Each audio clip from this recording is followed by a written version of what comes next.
Hey, welcome back. Hope you're well. Today, what I want to talk about is the European Union, and this is a biggie. Should the left start arguing to get out the whole thing? And what's provoked me into starting to maybe get this discussion going is what's happened in Greece. And Greece is one of these things where you get this kind of, I get this kind of impotent rage about the whole thing because of just how unjust and terrible the situation is and what's been inflicted on the country. And in terms of the role of the European Union, it's worth just quickly discussing what's actually happened in Greece. Greece got into the euro in the first place with Goldman Sachs helping to cook the books.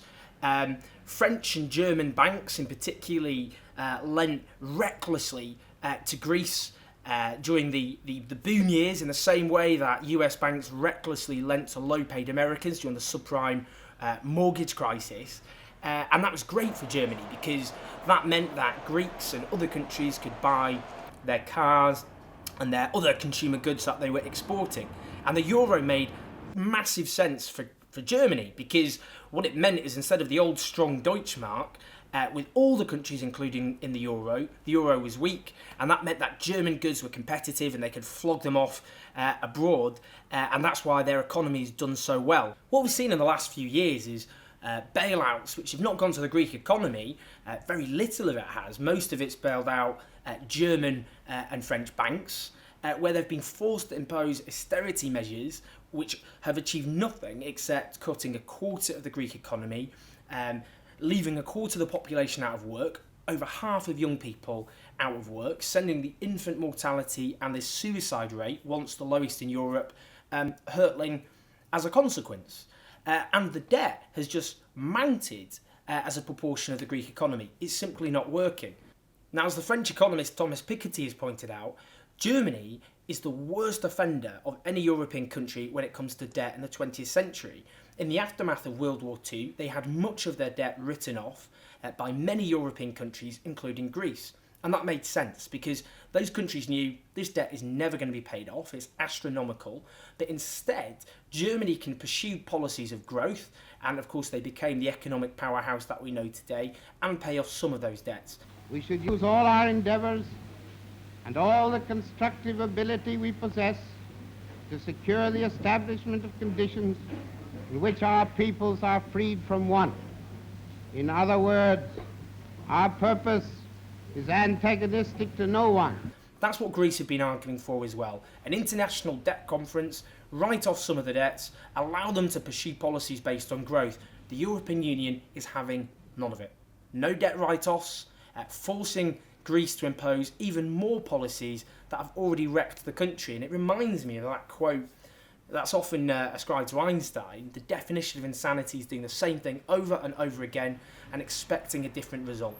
Well, now we're seeing a country which has been brutalised, and Germany and the European Union are trying to make an example out of Greece because they fear if Syriza are seen to get concessions, then that will embolden other anti-austerity movements across Europe, such as Podemos in Spain, for example, and challenge the entire EU elite. We're seeing austerity policies across Europe which are having a devastating impact. In Spain itself, again, nearly a quarter of the population out of work, half of young people out of work, and devastating cuts to public services and so on, which have had a huge impact on the population of that country. But it goes, of course, far wider than that.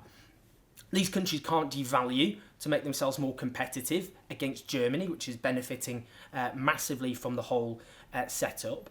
But as well as that, we have a European Central Bank, which is totally unaccountable and which is enforcing policies which are not about decreasing unemployment, it's all about inflation instead. And ECB dictatorship! And ECB dictatorship! You've got a massive democratic deficit, a lack of accountability at the heart of the European project. You've got the Transatlantic Trade Investment Partnership, negotiated in secret with large corporations between the EU and the US. You've got other treaties that promote the privatisation of public services, directives that stop, for example, the renationalisation of railways if the people of this country had decided to do so. It's an attack on democracy as things stand. And it does raise a big question about how anyone who believes in an alternative to austerity and an alternative to free market dogma within the current European Union can possibly achieve those sorts of ends. So, as things stand, I think a debate needs to open up on the left about whether we should stay within the European Union. And it's worth bearing in mind a referendum is coming up. David Cameron is negotiating a deal which will basically probably be a European Union with even less social protections than we currently already have today. But he will depend on the left to win that referendum. Can we possibly do that? I can't imagine myself campaigning for the European Union as things stand. So let's have that debate. Can the European Union be reformed? Can we change it? Can movements like Syriza and Podemos actually achieve something? Or is the European Union just going to make an example of them and make sure that there's no possible change? That's the debate I want you to have. Leave your comments. Can the EU be reformed? Are you worried about this lack of democratic accountability? Or maybe you're happy with the setup? I'd like to hear that as well. So leave your comments, subscribe, and I will see you next time.